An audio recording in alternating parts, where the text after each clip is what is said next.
Hey everyone, Teacher Dan here. Thanks for watching. And I just did this with one of my students. They wanted to learn how to make a piano origami, which I'm sure there's many videos online and tutorials, but I just wanted to show you how I did it with my students. So the first thing you got to start is with a square piece of paper. And what I did was I just folded to make a square and then cut it from an A4 piece of paper. And how we're going to start is we're going to fold this into a rectangle like such. Yes, and also I'm going to upload a slide of the instructions later on, and then we're going to also fold this again in half, simple like that. Now once you've done that, you've got a square. Let's open up the square. Now you want to have the part that's open to the bottom towards yourself, and we're going to fold in each of these sides into the middle. Okay, so into that line there.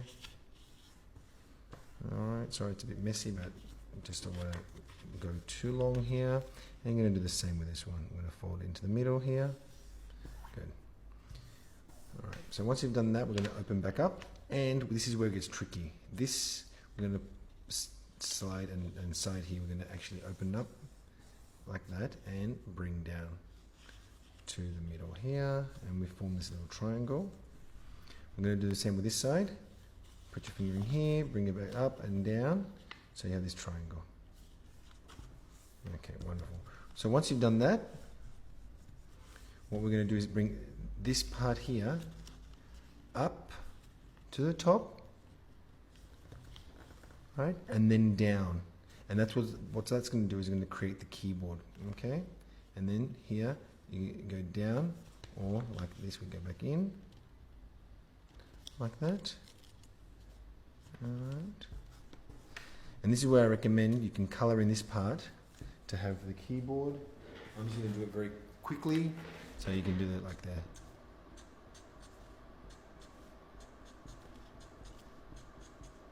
And so on, and then you can do the rest of the keys. And then once you've done that, you bring it back up and put these back like this, so they hold up. So you want to fold them so they're a bit tight. And then voila, you have your piano. Easy peasy. Alright, hope that helped and it was fun to do. I just spent the whole afternoon doing this with one of my students because they were very obsessed with a piano origami they saw online. Alright, see you soon, and make sure you follow me for more music theory tips and tricks. Alright, bye.